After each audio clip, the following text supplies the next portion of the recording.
time. So it's 8 a.m.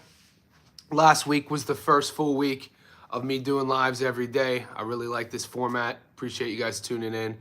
Wherever you're tuning in at, remember, whenever you do it, like this video. Also, if you don't catch this live, you could also find it on our video section. So just go to playlist, you'll see it there. Another crazy weekend of boxing. When I first started getting into this, maybe a year and a half ago, like really putting my boxing knowledge on the internet, on YouTube, I remember thinking to myself, I wish I didn't have to wait for big main event fights to talk about boxing, because at the time I thought that the YouTube space was only for like pay-per-view events.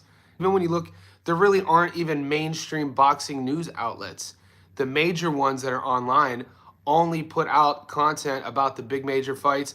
So that's one of my missions with my professionally done edited, produced videos, are to highlight fights that the casual fan might not know about, and to educate the fight fans who might not be as deep as we are about those fights. So we got a bunch of fights coming up this week. That's the segue. We got cards in Japan, we got cards in Mexico, we got a card in Scotland, we got a card in the UK, we have a card in the States. So there's so much boxing. If you go to the community section, I put up the calendar. Because I'm a one-man show, I'm asking you guys, I'm featuring the Angelo Lee fight, I'm featuring the Josh Taylor fight, I'm featuring the I want to get to Moses Atamu, I want to get to the Maxie Hughes fight. But if you see any other of those fights that I might not have said, let me know in the comment section below and I'll get to them. Here we go. David, did you lose on the Bohachuk stoppage? Money lines are the way to go, especially in the States. Crawfish overrated. I'm forever burnt out. Cedric, my man, what's up? We've had a big weekend. We have another big week. Moses is crazy. Yeah, so I'm already looking. We did the live yesterday doing our recap of Bohachuk. I'll just leave that there. If you guys want to talk about last night, message below. I know I've been getting a lot of messages, and I was checking on Michael Fox's Instagram, and I thought people were trolling me when they were trying to say that Fox got robbed, until I went to Fox's Instagram, and he's putting it up. He literally legitimately feels that he won that fight, and that is insane. I've watched that fight twice. What Michael Fox is saying, yeah, defense is boxing. Moving around, avoiding your opponent's power is boxing. But boxing also requires punching and decision-making and a maneuverability of the game plan. If Michael Fox went out there and did what he did for 10 rounds, if he did that for 3 rounds and then started making adjustments and then started scoring, then I would agree with his point about what he was, what the game plan was with boxing. But with boxing, you have to make adjustments. You have your game plan you stick to, and then if you want to win the fight, you make adjustments. And I felt like he should have used his angles a bit more. He was faster than Bohachuk. He had better feet than Bohachuk. But other than that, what I talked about in our live stream, every time he would circle right and exit out of Bohachuk's grasp, he wasted his movement because he wouldn't plan on anything and he wouldn't throw any punches. I thought because of that, when you look at the psychology of a fight, especially that one, he didn't do anything to win that fight, and he wasn't trying to win. So you have to take that into consideration. And so that, I could leave it there if you want. I'm not trying to bash Michael Fox. He was in over his heels. And it was actually it wasn't really a stylistically fan-friendly matchup for Bohachuk. That guy's style meshes perfectly with a Virgil Ortiz or a Bakram Murtazayev, or a Tim Tszyu. I'd like to see Bohachuk versus Tszyu. I just think those styles together would make more sense than a mover. You know what I'm saying? But guys, wherever you're tuning in, like this video. It's Monday morning here in Sydney, Australia. I think it's Sunday night where you guys are. Sergey Bohachuk exposed me. He's not a high-level fighter. The only thing that saved him is his height. Jesus, man, that sucked for me and other people. Crawfish, I think it's 9 rounds to 3. Yeah, that's how I had it too. Guys, if the longer you stick to my channel, if we're going heavy on our parlays, just stick to money lines. Because, if where I'm putting the majority of my money, I'm going to be safe with it. So I put it in the community section. I've hit 31 out of 31 fights in a row on the parlay section. That's the 9-legger, the 7-legger, or 15-legger. And you add up, you have more opportunities for things to go wrong, but you have less risk regarding odds. Now, if you want to have fun and add the stoppages, moving forward to next weekend with your stoppages, just put those on a separate parlay to get the odds and you don't have to bet as much. These are just options for you guys. I know a lot of you guys messed the parlay up because you wanted the stoppage with Bohachuk, and on one of my side parlays, I had Bohachuk, I had Fernando Vargas Jr., and I had Conlon for stoppage, and I lost the Bohachuk stoppage. And then I also, on another one, had the heavyweights. But if you guys watched last week, I told you, don't put Fisher and David Allen on your parlay. I didn't, and that's why I won. And whoever listened to me, hopefully you didn't as well. Just because, you know, the odds were closer. It was a rematch. It's a heavyweight division. And I like saving our money line parlay for, like, you know, hitting for sure things, man. You know, we're locking at 31 for 31. Bohachuk dropped Ortiz twice. He did. I think the way to go is to bet on Abdullah Mason knocking out Nakatila and Opatai knocking out the... Yep, and David, put that on a side bet. Don't add that to the parlay, right? He did, but they weren't real knockdowns. Cedric, my man, always showing up with the love. Cedric Walcott in the house. Most of the time, it's best to keep it simple. Yeah, and I'm learning this as well, and like life's a learning process. When I was betting on... Here's a true story about my betting. In 2013, I moved to Sydney, and at the time, coming from Las Vegas, betting online, like on our phones, was illegal in America. So in Sydney, it was legal. So I started betting on college football. And at the time, they allowed us to do 25-leg parlays. And so in 2013, there was a lot less parity in college football than there is now, meaning the first 4 to 5 weekends of college football in 2013, you'd have Ohio State versus the Sisters of the Poor, $1.04. You'd have Notre Dame versus St. Thomas's Cathedrals High School, $1.03. And so what I did in that season, I added up 25 $1.04s, $1.05s. It would get to like 3 to 1. I'd bet $100 on it. And I ended up winning $18,000 on that college football season. And then I remember taking that money that I had won and paying for my first fitness business. But my point is, the apps down here don't allow you to do that anymore, and the odds have shifted. Now, since I started looking at boxing, I've only been looking at boxing like I used to look at college football over the last 6 months, and the odds are similar. With so many fights and feeder fights and promotional fights, meaning that you have a lot of these fight cards where gyms will bring 3 or 4 of their fighters, and we talk about it all the time. These fighters, no matter what, unless they get knocked out, they're going to win. And it's meant to build their resumes. It's meant to build the promotions. It's meant to build the fighter. And this is just part of the sport. We know that. I don't know any other sport that has that element in it to where I don't want to say it's a gimme for that $7 to win, but it's pretty close. And I mean, look at our odds. Look at the last month on the channel. This is what we've been doing. Salute, Johnny. I need to start following your betting advice. Shay, appreciate you. Enjoy the content. Cedric, my man. Goats in the house. Crawfish, are you 26 or 19? I don't know who you're talking to. I'm 43. Toxic Gameplays, you a pro parlay maker. Yeah, we're doing good on the parlay. I like the parlays, man. A lot of you boys were telling me to take the over and under. I know a lot of you guys follow other people who love the over and under. And then one of my buddies got hammered because he took the Allen, Johnny Fisher under 1.5 knockdowns. And, like, I just don't feel comfortable ever. If I'm going heavy, I just don't. If I'm betting like 1,000 on a fight and I want to take an over and under on a knockdown prop bet, I just can't do it. I feel much more comfortable doing the money lines. Because if you watch the Fisher-Allen fight, everything was going. If you're taking the under 1.5 knockdowns, everything's going well up until it doesn't. And Fisher gets dropped in the 5th. And then he gets knocked down again. And I think they counted the second one as a knockdown because he wasn't on the ropes and it wasn't a standing 8 count. So if you went heavy on the Fisher-Allen under 1.5 knockdowns because of how it ended, you lost. And I just can't do that. Like, that stresses me out. Crowfish, do not look 43. Thanks, man. I take care, I take care of myself. I live a healthy lifestyle. The longer you follow my channel, you'll know I'm a coach.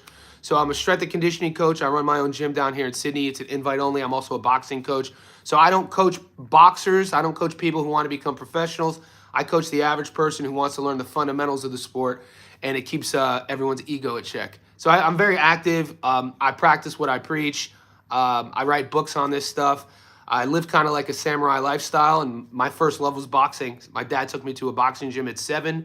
I found boxing again, though, at 32. I kind of like... Yeah, so that's my whole story. You'll learn it the longer you stay on the channel. I appreciate everybody. Where are you guys coming in from? Let me know. Monday morning here in Sydney, we got a big week. I already talked about the cards we're going to cover. I think the first fight I'm going to feature is that Maxie Hughes, Archie Sharp fight. Right now, my betting book has the odds at the money line $1.26. I'm thinking about putting a parlay together today because last week I put I put my parlay together on Wednesday, which is your Tuesday night. And when I did, Haruta was $1.28. By the weekend, she had dropped to $1.09. So that's just something I'm learning over time. If you want to get the parlays in early, it's better that way. But the book usually doesn't drop the method of victory bets until later in the week based on where that money's coming in at. So I'm going to start organizing that as well in my videos. Just in my breakdown, analysis, and predictions, only going to give you my money line, outcome bet, and then on the live stream on Friday, I'll wait till then to give you the method of victory. Ryan Littard, Sains, yep, 100%. Sean, I don't recognize Shawnee Shine on the parlays, but we hit it last week, just so you know. We hit Hedges, Sains, Littard, Conway, Haruta, Vargas, Trinidad, and Bohachuk. It was only a 2-1. But 3 days before in Sydney, we hit a 9. We hit Trahella, Adams, Kazi, Parr, Fawcett, Ryan, Garside, Goodman, and Evich. And that paid 22-1. So I had a friend who won 22,000 on my picks. He was sitting ringside with me. He put 1,000 on the 9 fights in Sydney and won 22K. It was pretty cool. Angelo Leo, I'm definitely covering that fight. Angelo Leo, that fight's going down in Japan. Bam Rodriguez, cherry pick, not gonna lie. How tall are you? I'm 5'11". So I'm 5'11". You know, I played quarterback in high school, played point guard in high school, and I played third base and played baseball in school as well, and boxed. Do people always tell you always look younger? Yeah, I always get that. He's 6'3". Nah, I wish I was 6'. I'm 5'11". My dad was 6'3". I'm aware, bro. Appreciate you. I don't like making parlays with British fighters because they're so unpredictable. Even the ones you think you're good. I like British fighters though, man. I like the matchmaking in the British fights. That's why it's a different style of boxing. I like what the fight looks like, meaning where the fight takes place. When you're watching a British fight, especially a domestic British fight, like think about the Jerome Warburton and the Conway fight that we featured. The whole fight happens in this space. Think about Eubank Jr.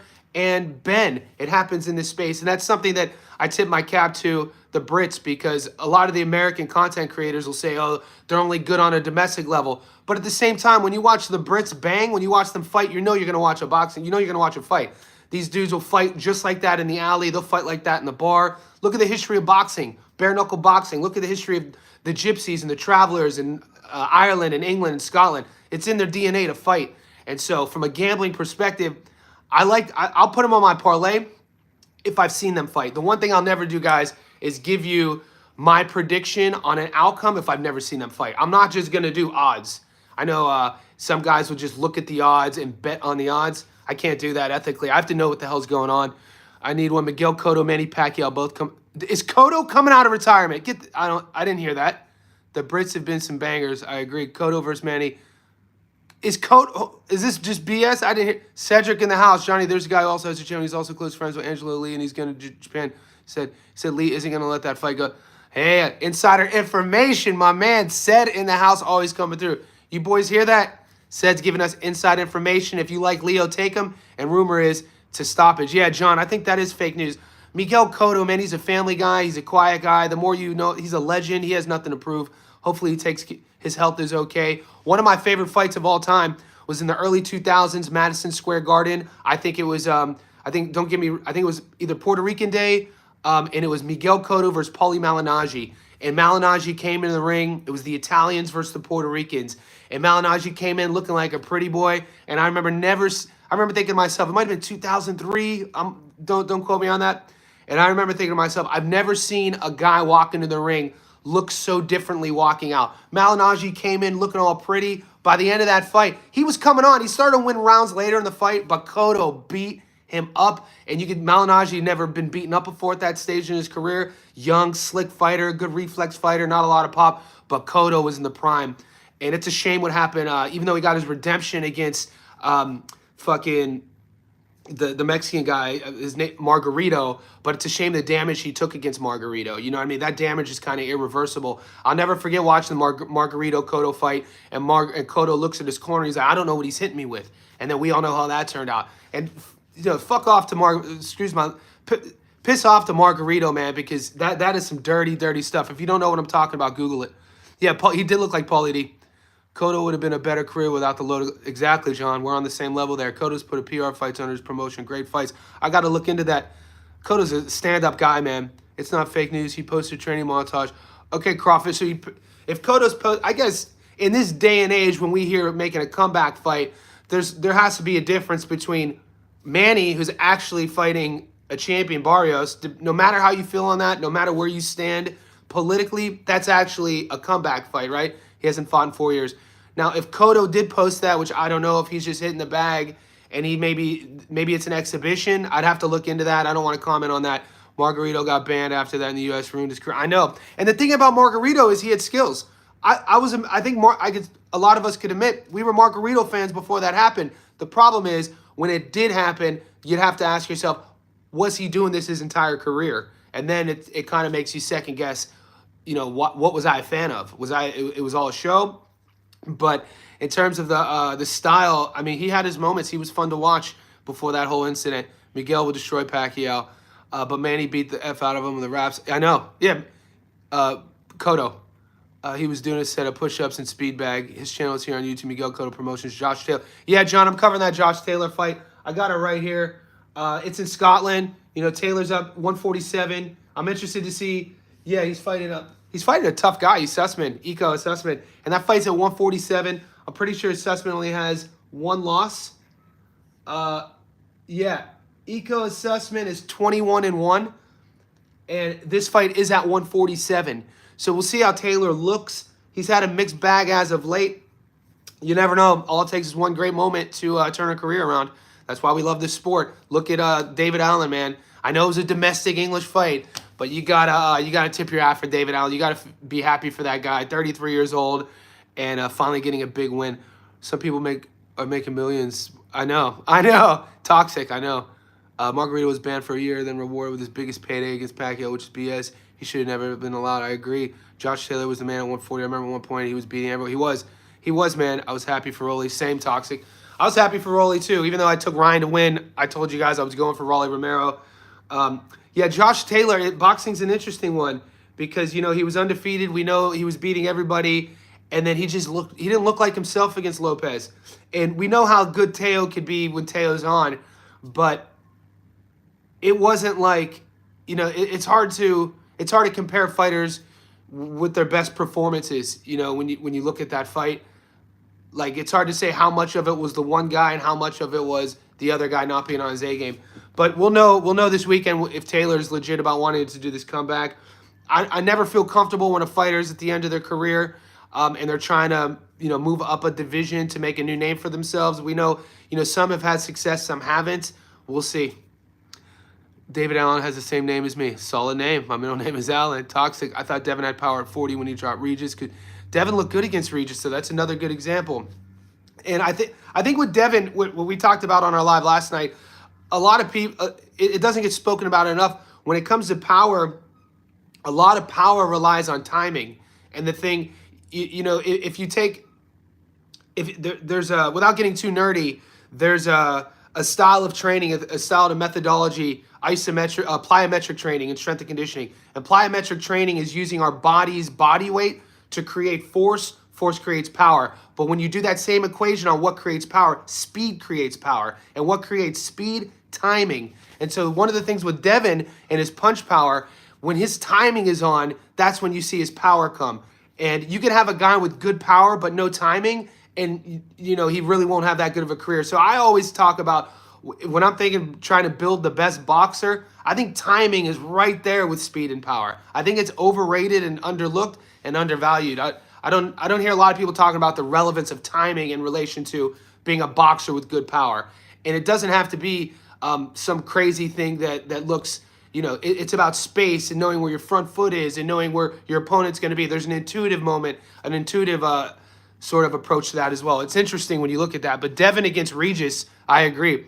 Devin looked good against that fight. And against Ramirez, if it wasn't for the broadcasting team, I like I said, I talked about it in our live, I wasn't happy with how they were treating Devin in terms of like broadcasting a fight. This is boxing. People die in there. You should come at it from a neutral perspective. You should talk about Devin's game plan, what he was doing. You should talk about Ramirez being a former world champion. None of that. All it was spoken about was Devin was running. When Devin did punch, he was quick. He had his moments. There were a few glimpses. And also, nobody talked about him coming off, a fighter who cheated or got banned. So that whole fight card in Times Square left a bad taste in my mouth. And I know a guy who used to train with Ramirez. I'm a Ramirez fan. I did pick Devin to win that fight. He said that, and I don't mean to start rumors, he was saying they're close to just cashing Ramirez out, Robert Garcia, give him a couple big fights. Even though he's only in his early 30s, they're saying like Ramirez is going to be that guy that you get like some of these prospects who are like in their early 20s to use him as a measuring stick. But we'll see. Devin Haney not like that. Devin is so weak. I don't know, man. I like Devin's skills. He's a really skilled athlete, though. I sparred Devin when he was preparing for Ramirez. Crawfish. Did you? Or is that fake news? Not Haney's fault that Jose is washed. Yeah, former champ said he got paralyzed in that motorcycle accident. Devin Haney not the same fighter anymore. Did I miss parallel? We talking about Paul Williams, David? Or did I miss something? I like Devin as well. Yeah, like there's a lot to like about that. Jose's going to be the new Mason. Yeah, toxic. That's what I was getting at. There's a lot to like about Haney's game, man. If you like boxing, if you train boxing, if you coach boxing, if you've taken boxing lessons, and you learn the technical side of things on where your footwork should be, where your jab, where your punches, your guard, your movement, like he does a lot of those things well. You could tell he's been boxing for a long time. Where he falls short, we know, is the dad, Bill. Bill doesn't do his son any favors. So I get it. I'm not the fit. Look, I get it. And then when yeah, he doesn't do. I understand the hate. I'm coming at it from a coaching perspective when I say, Devin does a lot of things well, and I don't mind watching his fights, to be honest with you, because he's only in his mid-20s. I think he still has an opportunity to have a career, a really long career, with only a few. Like think about if he goes out in his next performance and knocks a dude out. It could all be rewritten. That's why we watch the sport. People wrote David Allen off, the dude against Fisher, and he knocked Fisher out. You know what I mean? They said he was done. So it could happen. We've seen it time. It's boxing. This is why we watch. Paul Williams, man. Paul Williams was a stud. Devin never ran against Ryan. He always got back. Exactly. He got back up, 3 times he got dropped? Stop capping for Devin. He ain't like that. I don't know. H-Money, he ain't like that. Okay. H-Money in the house. Looked like 2 geckos fighting. Raw Dog. Fox was on his toes. High Money. Guys, remember to like this video. Keep the conversation going. Check out the fights this week. I'm going to do my best to cover all of them. Just so you know, when I do the produced, edited videos, the 10 to 15-minute videos, those all in all with film study, editing, filming take me about 2 hours. So I also run my own business here, so time isn't my best friend with this. So pick some of the fights. We're definitely doing Josh Taylor. We're definitely doing the Moses fight. We're definitely doing Angelo Leo. Wilibaldo's fighting in Mexico for a world title. And there's some other fights. You got Tokyo, Mexico, Scotland. You got the UK. So Maxie Hughes, I think I'm going to put Maxie out. I'll probably do that today. I actually listen to the H Money's channel sometimes. Who the Browns starting quarterback? I'm a Brown. You guys know I'm a Cleveland fan. Let's not start talking about the Browns, man. Come on, we just got done with the Cavs making all of us depressed. Number 1 seed getting bullied. Talk about a soft team. I don't even want to talk about it. We fucking just got bullied against Indianapolis. Keyshawn said no, T.O. because of T.O.'s antics. Crawfish, you don't know what you're talking about. E.W. Shador Sanders. You think Shador's going to start in Cleveland? I don't know. Maybe. Great fights this weekend. We're gonna with the bookies. I want to see Emiliano versus Keyshawn. I like that fight. What'd you guys think of Fernando Vargas this weekend? I know a lot of you guys, a lot of people were hating on him. I understand the hate that comes his way, but Vargas fought a tough guy. When you look at his opponent, he had a handful of losses. He had only got stopped against Janibek Alamhanale and Jaime Munguia, so Fernando Vargas became only the 3rd person to stop his opponent. I thought he looked good. I thought he learned a lot in that fight. When he sits down on his punches, he got power. At 28 years old, not a finished product. He picked up boxing late. He's gonna have as good as a career as his matchmaking will be. But I know the diehards want to just push these kids, these guys, into the ring with a world champion. He's not world champion ready. Come on, even if you're a Fernando Vargas Jr. fan, you got to admit that. Not world title ready. I don't know if he would be. He's in that division, 154 pounds, killers all around. Go look at the rankings at 154 from 1 to 25. You'll be like, damn, that it's a stacked division with a lot of young up-and-coming fighters too. And a lot of one-loss guys who are tough. Yeah, the Pacers look good against Cleveland, man. Their bigs are, dude, Siakam looked great. They look real good. Nemar looked good. Fernando Vargas isn't that good. Good knockout. That's what I'm saying. I personally think Keyshawn, Keyshawn is world class. I think Emiliano is still young enough. You got to think about Keyshawn's amateur pedigree, what he's learning on the job, that world championship experience he has. Keyshawn's a beast. Don't get it twisted. And he comes from a good camp. He seems like he lives his life like a professional, has a good head on his shoulders. Norfolk, Virginia in the house. Mentally must be tough to Fernando to be the unskilled Vargas. Emiliano just turned 21. Yeah, he's a kid. You know what I mean? But he's the young one that everybody's high on because he's younger, because, he's going to get more polished quicker. He has more time on his side. Bro, I really want to see Murtazaev. Same. No, who wants to fight Bakram? You know what I'm saying? And I want to see Bakram not fight during Ramadan, because when you watched him fight the fight before Zoo, he fought during Ramadan. He looked drained out. When you watch him fight Zoo, and, these are just facts. He didn't say that. This is just, in my own film study, that's what happened. He looked like a different guy against Zoo. What do you think about, I love Sugar Nunes. I think Sugar Nunes is a dog in that division. He was supposed to fight Kachachi, but Kachachi chose to take more money to have to fight Lee Wood. He got paid more money. Of course he would. He makes double. Kachachi said he got paid double to fight Lee Wood than he would against Sugar Nunes. And think about the risk versus reward. I thought that was a smart business move. Kachachi's 36 years old, wants big fights. I think a lot of people are avoiding Sugar Nunes. That dude's a dangerous and a tough problem to solve in that division. I think Abdullah beats Emiliano. I'd love to see that fight. Shout out to Jason Tatum for giving them... Jason Tatum, unfortunate for that guy. New York doesn't deserve it. If Crawford wins, Bohachuk will get trainer of the year. Yeah, we have a lot to talk about with Crawford and Canelo, don't we? Did you guys just hear Turki Al-Sheikh announced today that Dana White is not promoting that fight? He pulled the plug on it. It's still going down where it's going down. It's just that Dana White and TKO Promotions, they will not be promoting Canelo versus Crawford. They announced this about 5 hours ago. Go to Turkey's Instagram. The promotional company who promotes Riyadh season will be promoting Canelo versus Crawford. And I know a lot of people are torn on that, and I'm a UFC guy, but I'm happy about that. I don't like where boxing is right now with the trajectory of it. When they threw Dana's name in there, it just felt too much like a money grab to me. It felt like it was forced. It didn't feel smooth to me from a business perspective. It didn't make sense for the fans, and I'm glad he actually did that. But a lot of people, they're kind of torn on that. Let me know how you feel on that. Dana is so gross. He's just mad because he won a Mexican Independence Day. Yeah, no comment on Dana. Dana pay structure would ruin boxing. Yeah, also, you know what? You don't put, we talked about this on the channel before about why that UFC structure, regarding the pay structure, how they pair their fighters, wouldn't work in boxing, because boxing's all about levels. You want to mold a guy into a world champion based on who you pair them up against. You don't want to just throw them in the deep end and just shorten their career right off the bat. The UFC is famous for doing this to guys. Think about Rory McDonald. Rory was supposed to be the next GSP coming out of Canada.